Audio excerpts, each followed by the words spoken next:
Hey, what's up, YouTube? Good morning, and welcome back to my channel. This is Michelle.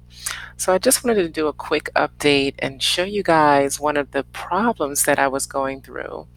So, if you are not familiar with Coinbase, Coinbase is one of those platforms where you create yourself a Bitcoin wallet.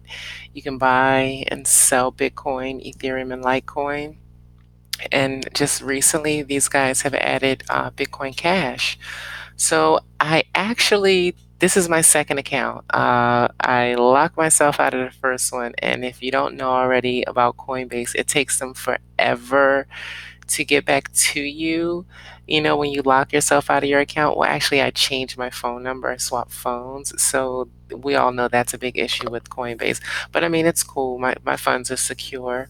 So I wanted to do some trading and I was playing around to see, because it's been so long since I did some trading to and from Coinbase. I just kind of sort of push money over there and leave it there.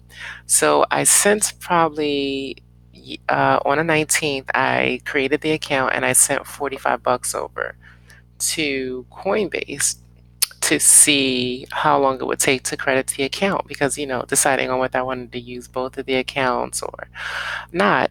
So the 45 bucks never credited. And when it did credit it credited yesterday morning or evening, around the 22nd, it credited to the account. It took a couple of days for it to credit to the account.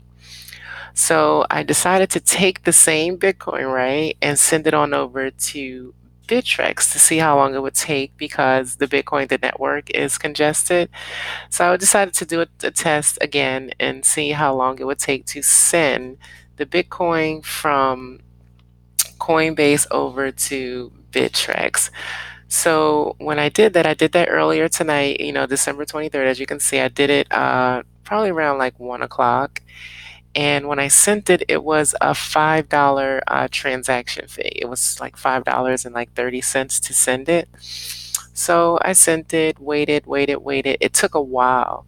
So when I came back, I looked at it and I'm like, okay, so these guys sent me 0.0026 Bitcoin, $38. Okay. So that's how much I got because Bitcoin went down. But I looked at the transaction and I was wondering what was wrong. Why wasn't I receiving the Bitcoin that was sent out? Well, apparently, these guys, I don't know how transactions work or how the block cipher blockchain works per se, or a third party, or however these guys work. But apparently, these guys went in, and not only did they decide to, I guess, they didn't send the 0.0026 Bitcoin. They actually, whoever these people were, the third party, they actually charged me a $32 fee on top of what I was already charged to actually send the Bitcoin to Bittrex. So my face was just kind of like, I was kind of shit shocked a little bit because I couldn't believe it. Basically 32.62 to send. It just cost me $32 to send $38 from Coinbase to Bittrex. And this is when I say this is where centralization comes in. This is where the banks and the governments need to come in because, just a year ago today, people were talking about how, all the benefits of dealing in Bitcoin and cryptocurrencies versus the banks and how banks and governments were robbing people. When you look at stuff like this, when it costs you, we're not even trading, we're just sending money from point A to point B. These guys are literally third party robbing you. Like it should not cost me 32 bucks to send Bitcoin from point A to B. This is not what it was doing this time last year. And I'll probably get a lot of slack for this, but I don't want to hear the bullshit about how the network is congested and all this other bullshit. Like, come on now, we need to just really like stop that because that's bull. Bitcoin is controlled by miners. If the miners decide not to mine Bitcoin, the network is completely backed up. It's congested. It's congested, meaning it's controlled, and no one is able to receive their Bitcoin. And if they if they do want their Bitcoin, it's kind of like they're like baited or forced to pay higher fees in order just to get their transaction put through. So it's like, how you go and you purchase something with your credit card and you make an accidental purchase. Now, as soon as you swipe the card, your money is taken immediately off, and then if you want to do a return on your credit card, it takes 5 to 7 days, and they normally wait until the last day or the seventh or eighth day or even the 10th day to sometimes 7 to 10 days to before they put your money back onto your card. These people wait to the last possible minute, to give you your money back. But when it comes to the cryptocurrencies, like, you're literally being like forcefully robbed. If you want to transfer money, you're being robbed. And people say it's not the token, it's not the tokens per se. But if people aren't mining these tokens, this is the thing that's happening right now. Because now, in order for you to send $20, you have to spend $60, and that is crazy. I don't know what we're going to do when it comes to how we're going to deal with Bitcoin or how we're going to scale Bitcoin. But right now, Bitcoin is pretty much off limits. If you're going to do any trading and it's not directly deposited into the account, as you can see, it's pretty worthless. Off of this $38 I had transfer, I just lost basically 32 bucks, and I received, how much am I receiving from the 38 bucks? I received $7, I think. Let me use Preve.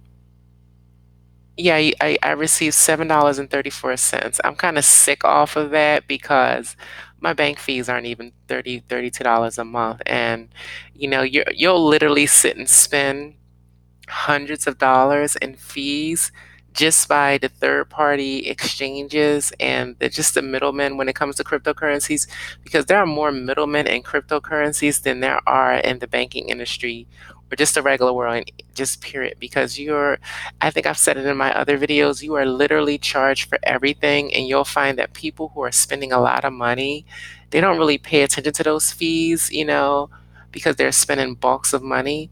It's the same thing in a regular trading space, but when you're spending just a few hundred here, a few hundred there, those fees, those $20 here, 30, those fees add up because it's more than what we're normally used to spending a month. And these fees have gotten to the point where they're out of control, and there needs to be some type of centralization going on right now, because right now the miners and the people who are behind these tokens are basically manipulating these tokens and manipulating Bitcoin and Bitcoin Cash to the point where regular people can't even buy and sell Bitcoin, and people are literally losing money. And like I said, I know I'm going to get a lot of slack for this, but like I said, that transaction fee from CoinBase, just dealing with the third party block cipher, that right there alone should let us know that we're getting to a point where this is becoming a serious issue, the crypto space, and people are, oh man, it's just interesting. And I hopefully we'll figure it out and be able to deal with it. But that's all I really have to say. I don't really have to say too much else. I just thought that was really interesting.